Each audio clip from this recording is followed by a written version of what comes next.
Aleluia. Mesmo assentados, fica com a sua Bíblia aberta em Êxodo 14. Eu vou fazer a leitura agora aqui dos outros versos, amém? Nós lemos até o 14, vou ler agora até o 29, mais 15 versos. O 14 diz assim, a mensagem de Deus para Moisés, né? Que Moisés levasse até o povo. O Senhor pelejará por vós, e vós vos calareis. Amém? Diz o Senhor, verso 15, diz o Senhor a Moisés: por que clamas a mim? Diz aos filhos de Israel que marchem. E tu, levanta o teu bordão, estende a mão sobre o mar e divide-o, para que os filhos de Israel passem pelo meio do mar em seco. Eis que endurecerei o coração dos egípcios, para que vos sigam e entrem nele. Serei glorificado em Faraó e em todo o seu exército, nos seus carros e nos seus cavaleiros. E os egípcios saberão que eu sou o Senhor, quando for glorificado em Faraó, nos seus carros e nos seus cavaleiros. Então o anjo de Deus, que ia adiante do exército de Israel, se retirou e passou para trás deles. Também a coluna de nuvem se retirou de diante deles e se pôs atrás deles. E ia entre o campo dos egípcios e o campo de Israel. A nuvem era a escuridade para aqueles, e para eles esclarecia a noite, de maneira que em toda a noite este e aqueles não puderam aproximar-se. Então Moisés estendeu a mão sobre o mar, e o Senhor pôs um vento oriental, e o Senhor, por um vento oriental que soprou toda aquela noite, fez retirar-se o mar, que se tornou terra seca, e as águas foram divididas.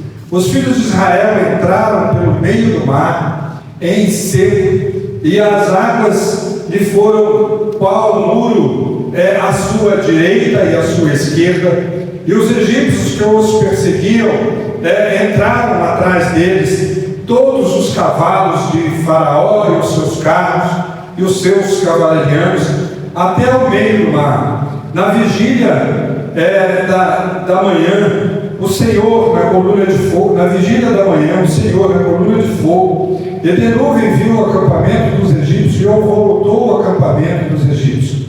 Emperrou-lhe as rodas dos carros e fez-os andar dificultosamente. Então disseram os egípcios: fujamos da presença de Israel, porque o Senhor peleja por eles contra os egípcios. Disse o Senhor a Moisés: estende a mão sobre o mar, para que as águas se voltem sobre os egípcios, sobre os seus carros e sobre os seus cavaleiros.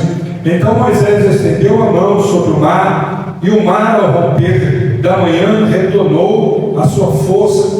Os egípcios, ao fugirem, foram de encontro a ele, e o Senhor derrubou os egípcios no meio do mar. E voltando às águas, cobriram os carros e os cavaleiros de todo o exército de Faraó, que os haviam seguido no mar, nem ainda um deles ficou. Mas os filhos de Israel caminhavam a pé enxuto pelo meio do mar, e as águas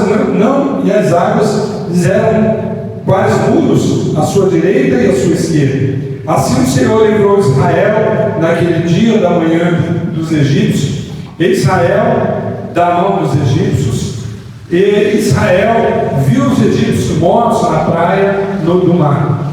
E viu Israel o grande poder que o Senhor exercitara contra os egípcios, e o povo temeu ao Senhor e confiou no Senhor e em Moisés, seu servo. Amém?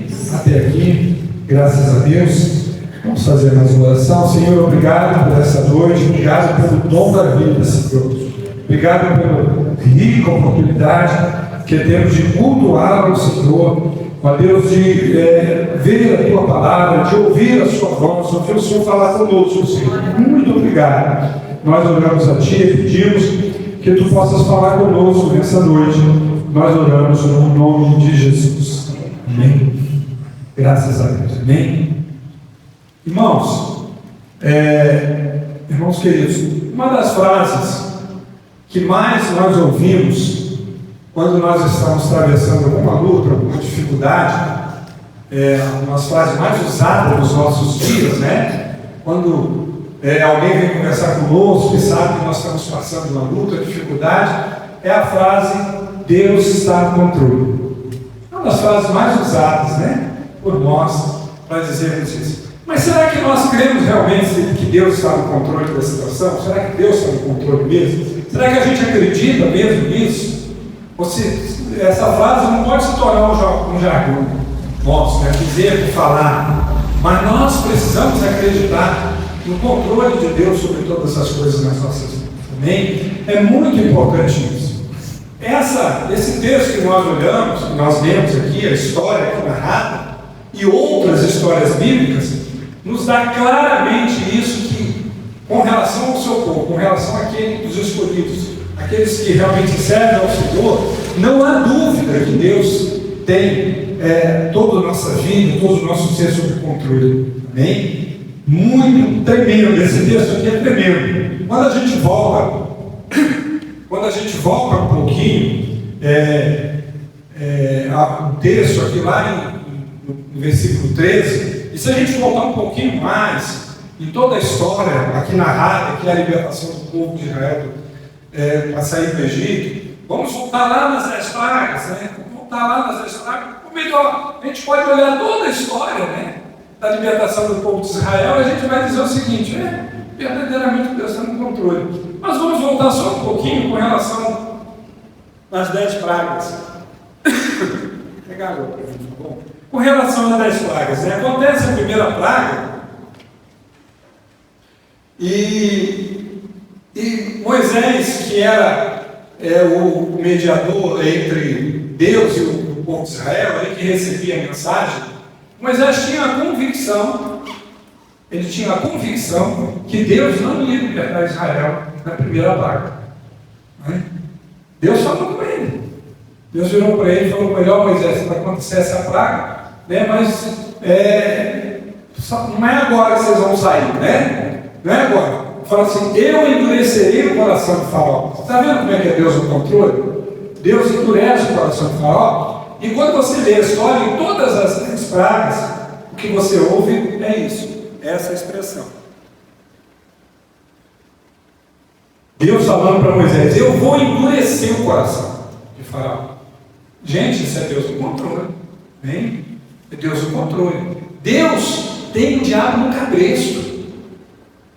Ainda que seja às vezes o diabo que venha aprontar uma luta conosco e tudo, mas é a permissão de Deus, ele tem no cabresto ali. Fechadinho, entendeu? Amarradinho. E ele permite às vezes, até isso ele permite às vezes. É um pouco complexo para nós entendermos isso, mas é a realidade. Quando a gente volta aqui, fica claro então com relação a isso, que Deus realmente tem as coisas sob controle. E quando a gente volta um pouquinho, chega aqui no capítulo 13, quando o povo de Israel sai do Egito, olha o que diz o versículo 17 do capítulo 13. Tendo Faraó deixado ir o povo, Deus não o levou pelo caminho da terra dos filisteus. Deus dirigiu, não o levou pelo caminho da terra dos filisteus. Posto que mais perto, era mais perto se eles fossem pela terra, justamente mais perto se eles fossem pela terra dos filisteus. Mas ele não levou para que porventura o povo não se arrependa e vendo a guerra, o torne ao Egito. O povo chegava lá, não sabia lutar, e encarar logo os filisteus. Quando que o povo de Israel foi encarar os filisteus? Lá na frente. Lá na frente que foi guerrear com os filisteus, porque os filisteus eram um povo terrível, temido, né? Muito temido naquela época, gigantes. Então o texto diz que Deus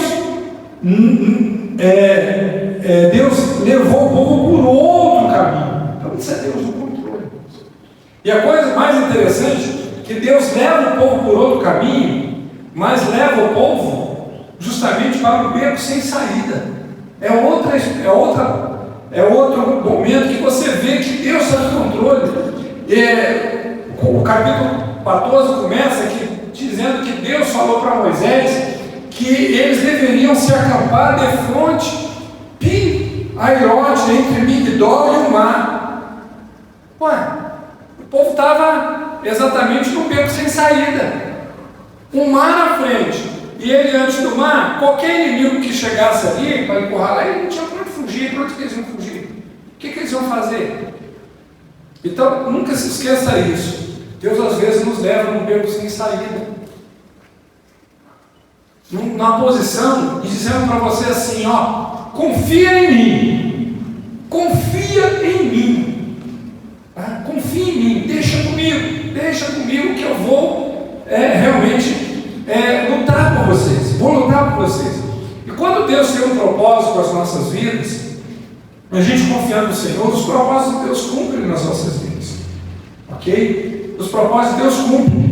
Interessante que Moisés sabia que exatamente e aquilo iria acontecer, porque o texto que a gente lê aqui no capítulo 14, é claro que Deus falou com Moisés que iria endurecer. Lá no capítulo 4, no versículo 4, Deus fala para Moisés que ele deveria, no texto que nós lemos no início, né? O versículo 2, Deus falou com Moisés para que aonde eles deveriam acampar. Deveriam ficar ali acampados, ok? Junto ao mar. No versículo 3, Deus fala para ele: então Faraó dirá aos filhos de Israel: estão desorientados na terra e o deserto os encerrou. Ou seja, Faraó vai pensar, eles não sabem para onde ir, eles estão parados no deserto, de frente do mar, não tem para onde ir, estão encurralados, estão o quê? O deserto os encerrou, beco sem saída. É o tema da nossa mensagem hoje. Às vezes Deus nos coloca numa situação que você não tem como agir. Você fala assim: o que eu vou fazer? O que eu vou fazer agora? Você não tem saída, não sabe, Paulo, você não sabe o que vai fazer. Mais do que nunca, a confiança total em Deus. Eu não sei quantos aqui já tiveram essa experiência, principalmente no escuro, de entrar numa rua, um beco sem saída, você ficar bem perdido, não sabe o que fazer. Né? Dirigindo um carro, num lugar que você nunca conhece, né? Entrar no beco sem saída, ou entrar numa situação de um carro que não sabe onde sair, e fazer um passeio com o Maurício. Nós ficamos numa situação dessa aí, né, Maurício? Aí o GPS levou a gente para um outro lugar lá, e a gente lá no Ceará, no meio do Ceará, com o carro, entramos num areal, e o carro mandava no meio dessa areia, né? E o Maurício fala: volta, pastor, volta, esse carro não ia nem para frente, nem para trás. Graças a Deus, Deus abençoou que a gente conseguiu sair daquele buraco lá naquele beco sem sair daqui. Também trata de Rio de Janeiro. Também lá que é perigoso, né? Estava num beco sem saída. Sem sair dessa favela. É verdade. Isso aconteceu comigo uma vez no Rio de Janeiro, junto com a família, aqui com a família todinha. Eu não sabia sair, muito tempo sem ir no Rio, fui lutar com a família toda dentro do carro.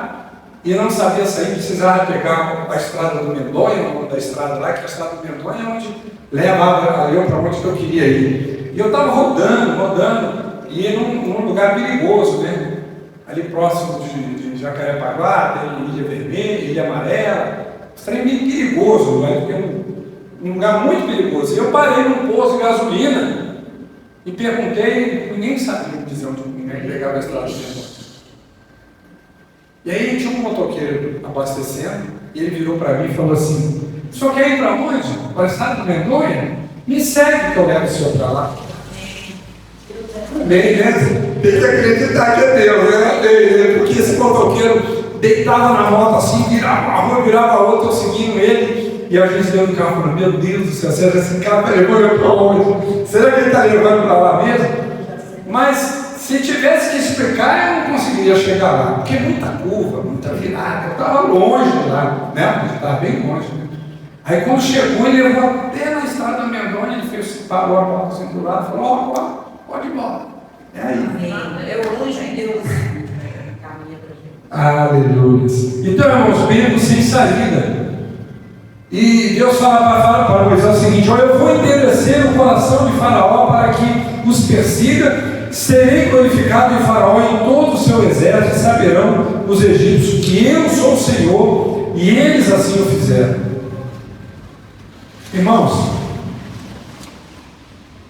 a gente precisa entender que Deus tem tudo sob controle e Ele cuida de nós. Essa passagem aqui, ela é muito rica teologicamente. É algo que está na Bíblia e outras passagens que a gente precisa realmente acreditar nisso aqui. O que Deus faz naquela situação? O que Deus faz naquela situação? Deus pega, porque o texto aqui mostra isso, nós já vemos aqui. O anjo do Senhor estava na frente de Israel, ok? E Deus havia colocado, assim que o povo foi para o deserto, Deus coloca 2 símbolos da presença dele, que eles não estavam sozinhos. Deus coloca uma coluna de fogo à noite para aquecê-los, né? Coloca uma nuvem, né? Para poder dar sombra para eles poderem caminhar durante o dia, sem sol, sem o calor do sol. E o texto diz que aquilo ali, todas as vezes que eles olhavam aquilo ali, eles viam que Deus estava com eles. Então, estão numa situação difícil, Deus está com vocês, né? Para eles verem isso, um anjo na frente e a comunidade. Então, a posição, o texto nos mostra isso. Olha a riqueza teológica. O que a Bíblia diz sobre anjo? Que os anjos são seres celestiais que foram criados a serviço daqueles que hão de herdar a salvação. Eu chego a me arrepiar quando eu olho isso. Amém? Anjos são seres celestiais. Quem quiser procurar a passagem aí, é exatamente dessa maneira que eu estou falando. Tá? São seres celestiais criados para prestar serviço àqueles que hão de herdar a salvação. Então, os anjos foram criados com esse propósito. Amém? Deus nos deixou para nos abençoar, para cuidar da gente. Amém? Para estar nos guardando. Outra palavra que fala sobre o anjo. O anjo do Senhor acampa ao redor daquele que os teme e os livra. Ok? O anjo. Então, essa teologia da angiologia, ela está presente em toda a Bíblia. Hoje nós não vemos a manifestação, a visão de anjo, não é algo comum que acontece no nosso meio, mas eu acredito neles, eles estão aí. E às vezes nós encontramos uma situação difícil, um momento difícil, mas o Senhor está conosco. Então tinha duas coisas aqui que eles mostram, né? A questão dessa nuvem para ver a presença, para eles perceberem a presença de Deus, é a questão do anjo. E quando o exército de Faraó se aproxima, o texto nos diz que as coisas inverteram, né? O anjo foi para trás para proteger, o Israel também para proteger, porque eles vinham atrás, então o anjo foi para trás. Normalmente o anjo ia na frente, porque eles estavam andando, pensando que vinha na frente. O anjo então vinha para trás. E a nuvem se colocou numa posição que para os egípcios ficou escuro, e para Israel ficou claro. E o que aconteceu? Israel ganhou terreno. Eles caminharam um pouquinho mais em direção ao mar. Só que quando eles chegam em frente ao mar, eles foram lá para reclamar para Moisés, né? Porque Moisés estava na posição de Deus, e eles reclamam lá para Moisés, versículo 11, né? Será por não haver sepulcros no Egito que nos tiraste de lá para que morramos neste deserto? Por que nos tiraste assim, trazendo-nos a sair do Egito? Eles olharam, os egípcios chegaram muito próximos, eles viram a ferida e falaram assim: ele veio para cá para matar a gente. Viram lanças na mão dele, armas, cavalos. Para que eles foram lá? Para quê? Matar eles, tudo. Ok? Então eles falaram isso, né? Desesperados. E essa expressão aqui de capítulo 11 é muitas vezes o que acontece conosco, irmãos. A gente, quando está no beco de saída, a gente, às vezes, conforme a situação, a gente fica desesperado. E a gente fica perguntando: onde está Deus? Por que Deus deixou eu ficar aqui? Era melhor se minha vida tivesse acabado. E nós temos muitos cristãos que às vezes falam isso. E até eu estou numa situação tão difícil, é melhor que eu morresse do que passar por essa situação. Muitas vezes a gente faz igual esse povo aqui. E no beco sem saída é para nós aumentarmos a nossa confiança no Senhor. É para nós acreditarmos nessa frase que o Senhor falou para Moisés dizer, disse para que o Senhor falou para Moisés, né? O Senhor pelejará por vós. Amém. O Senhor pelejará por vós. No beco sem saída, confie em Deus. Glória a Deus. Beco sem saída com enfermidade, beco sem saída com problema, beco sem saída quando você precisa do milagre de Deus. O Senhor pelejará por vós. E vós vos calareis. Ou seja, e vós vos sossegareis. Vocês vão se calar. Ó, vocês, é isso aí que vocês estão falando aí, vocês vão engolir isso aí. Tá achando que é assim? Não, vocês vão calar mesmo. Muito linda essa passagem. Essa história aqui é linda e maravilhosa. E o Senhor diz a Moisés: por que clamas a mim? Diz aos filhos de Israel que marchem. Que marchem. O que é isso, marchar? Na dificuldade, irmãos, às vezes a gente fala assim. Quantas vezes você já ouviu alguém falar assim, né? Está atravessando um momento difícil, aí fala assim: acabou o meu sonho. Acabou o meu sonho. Eu não vou mais alcançar aquilo. Qual era o sonho do povo de Israel? Alcançar a terra prometida. Ok? E Deus fala para ele: olha, o Senhor pelejará por vós e vós ficareis. E aí Deus vira para ele: fala para o povo de Israel para marchar, para continuar sonhando, continua com seus projetos, continua sonhando. Está no beco sem saída, mas vai sair, Deus vai dar vitória. É assim que nós temos que caminhar na vida cristã. Amém? Por isso que marcha, continua marchando, continuar sonhando, continuar acreditando nas promessas de Deus para as nossas vidas. Louvado e glorificado seja o nome do Senhor. Diz aos filhos de Israel que marchem, continuem sonhando, vocês vão para. Mas como que eu vou para a terra prometida se eu estou no beco sem saída? Como é? O Senhor pelejará por vós. Glória a Deus. O Senhor não cabe, é Deus que vai fazer. Para que você quer saber como vai ser? Deixa acontecer, vai acontecer. E Deus vai dar vitória. Louvado seja o nome do Senhor. Aleluias. Glória seja dada ao nome do Senhor. Aleluias. Glória a Deus. E Deus vira para Moisés e fala: levanta o bordão e estende a mão sobre o mar. E estende a mão sobre o mar. Aquilo ali é algo que Deus colocou na mão de Moisés, o bordão. E o levantar a mão, um ato de confiança em Deus. O bordão é o mesmo que a palavra de Deus. E nós temos que confiar aqui, irmãos, na palavra de Deus. Confiar naquilo que está aqui. Amém? O Senhor vai pelejar por nós. Temos que confiar nisso. E o que aconteceu? Deus, então, o povo continuou marchando. E o povo conseguiu chegar no mar bem antes do faraó. O faraó ficou para trás, porque eles não puderam andar, não puderam caminhar, não puderam alcançar os egípcios, o povo de Israel. Os egípcios não puderam alcançar. Eles ficaram parados enquanto o povo de Israel marchava.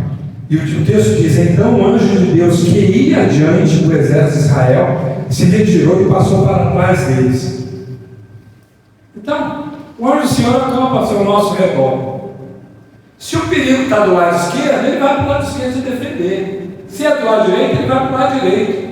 Aonde você está, ele vai, ele está ali, ele pode se mover numa rapidez tão grande, pode agir de uma maneira tão grande para abençoar as nossas vidas. Ok? E também a coluna de nuvem se retirou de diante deles e se pôs atrás deles. E ia entre o campo dos egípcios e o campo de Israel. A nuvem era escuridade para aqueles, para os egípcios, e para esses esclarecia a noite, de maneira que em toda a noite este e aqueles não puderam aproximar-se um do outro. Então ficou aquela distância. Mas o que eu fico mais impressionado, irmãos, e é a abertura do mar. Porque quando você olha para a abertura do mar, diz que o vento oriental, olha o que é Deus.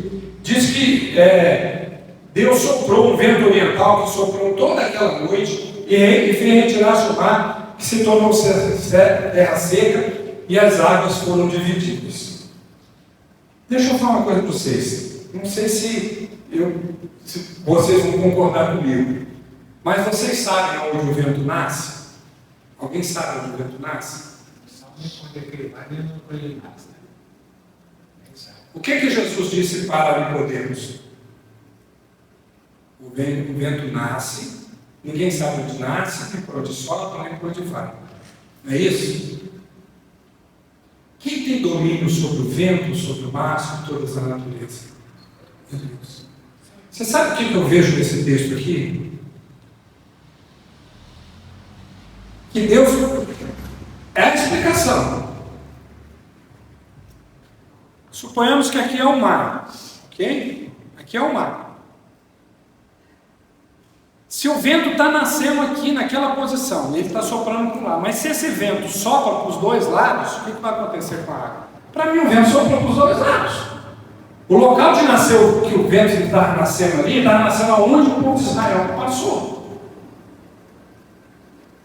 E ele sopra para um lado, a água de um lado avançou para o outro, a água do outro lado avançou para o outro. Essa é a ideia que eu tenho. Os irmãos concordam comigo. Soprou ali, um lado e o outro do outro. Deixa eu falar uma coisa para vocês. Quem já soltou pipa aqui? Questão de lógica, né, pastor? Hein? Quem já soltou muita pipa? Por exemplo, eu quando era pequeno, eu soltava pipa demais. Assim, era tão vidrado em pipa que eu ficava procurando vento, para onde o vento está soprando. E normalmente os ventos ventava mais à tarde. E como a gente tentava ficar tentando empinar a pipa o dia inteiro, tinha um momento que o vento virava, mudar de direção. Aí você pega a pipa, aí você está levando ela para lá, de repente ela vira para cá, de repente ela vira para lá, até ele firmar uma posição só. Mas tem um momento que o vento fica virando, que não sabe para onde ele vai.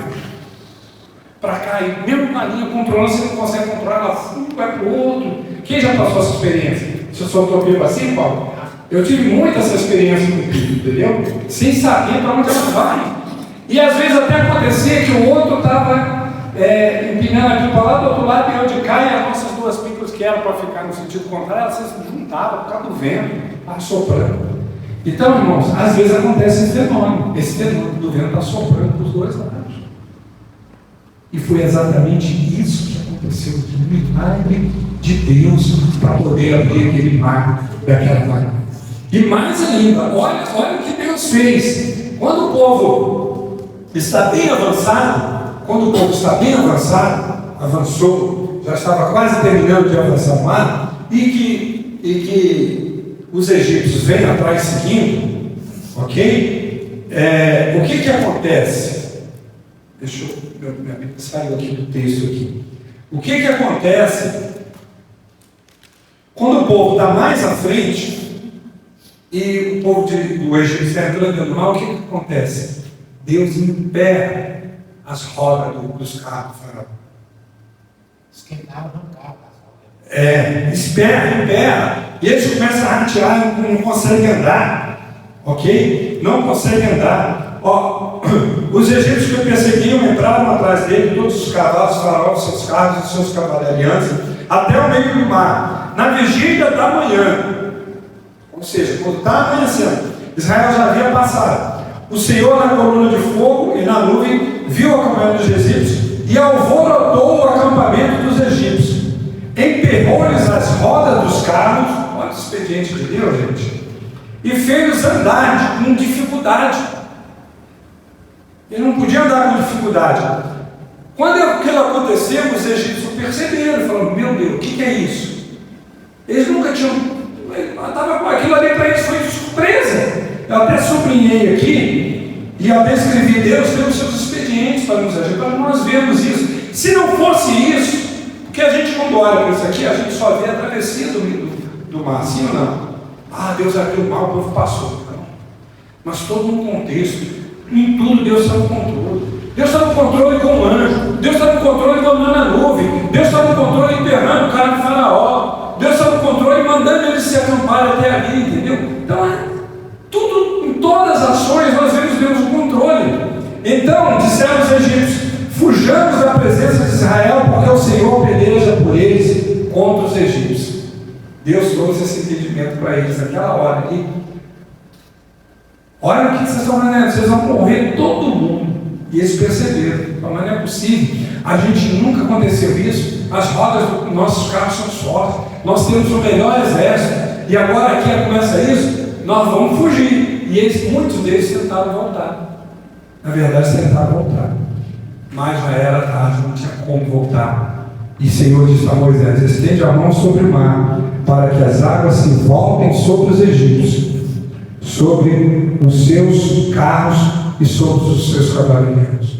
O vento que foi, o vento que voltou, o Deus também acabou o vento de uma vez, as águas voltam. Não tinha mais vento, Deus acabou o vento de uma vez. E a gente, quando soltava a pipa, via isso. Às vezes uma ventania forte demais, de repente ela acabava de uma vez, né, irmão? Não tinha jeito de inclinar pipa, né? Acabava de uma vez. Louvado seja o nome do Senhor. Irmãos, beco sem saída. Não existe beco sem saída para Deus. Para nós, tem. A gente não sabe para onde ir. A gente não sabe como vai acontecer e nem precisamos saber. Só precisamos confiar em Deus para ver o milagre acontecer. E é uma questão de tempo. É uma questão de esperar. Nós não sabemos quanto tempo que demorou esse sofrimento desse povo aqui. Porque não era pouca gente. Lembra, Maurício, quantos mil era que saiu do Egito? 600 mil. Fora mulheres e crianças. Então é muita gente. Para uma quantidade dessas pessoas atravessarem o mar a pé, ok? Com criança, olhando para trás e vendo o povo egípcio e os egípcios chegando com um cavalo, eles a pé e os outros com cavalo, demorou. A gente não sabe quanto tempo demorou isso aí, porque Deus atrasou eles um pouco, ok? Deus atrasou eles um pouco. Mas só a passagem não foi uma passagem rápida. Deve ter demorado dias. O próprio texto diz que era noite para um e dia para o outro. Entendeu? Então, assim, deve ter demorado dias. Então, eu quero concluir dizendo o seguinte: beco sem saída, às vezes demora um bom tempo para a gente conseguir sair dele. Eu saí rápido e achei a estrada do Mendonça. Porque a gente saiu rápido lá. Mas existem situações na nossa vida que a vida demora um pouquinho. A gente precisa confiar em Deus. Porque é Ele quem peleja por nós. Por isso que Ele falou para Moisés: o Senhor pelejará por vós.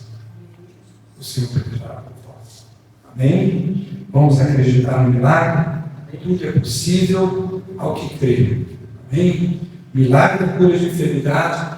Milagre é a gente sair de uma situação difícil, que tanto aflige a nossa alma, os problemas, né? Às vezes tem problema que nós enfrentamos que é pior, que às vezes o sentimento aqui nos abala tanto, que é pior do que a enfermidade. A gente até tem uns que viram até e falam assim: era melhor ter morrido. Eu já ouvi pessoas falar isso. Para acontecer o que aconteceu comigo, era melhor ter morrido. Né? Como aqueles egípcios falaram lá, era melhor a gente tivesse ficado lá no Egito. Mas eu quero dizer para você o seguinte: o Senhor é que peleja por nós. É o Senhor que peleja por você.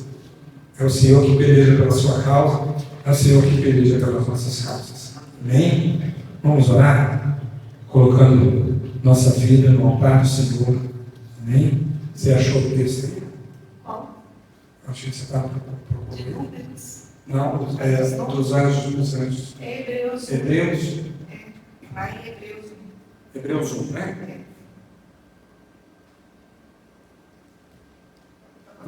Agora, as 22 pessoas foram 603 mil. 603 mil, fora mulheres e crianças.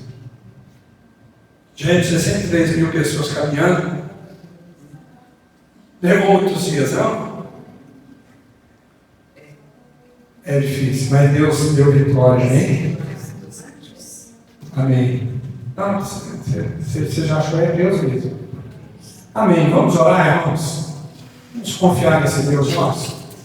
Nunca se esqueçam, né? Deus sem saída, Deus sem estar no controle. Às vezes você não consegue sair, mas senão não vai conseguir mesmo. Dependa sempre de Deus. Ele, o Senhor, vai pelejar para você e vai te livrar. Amém? É um lugar, sem saída é um lugar onde o socorro de Deus aparece para nos tirar. Amém? Louvado seja o nome do Senhor.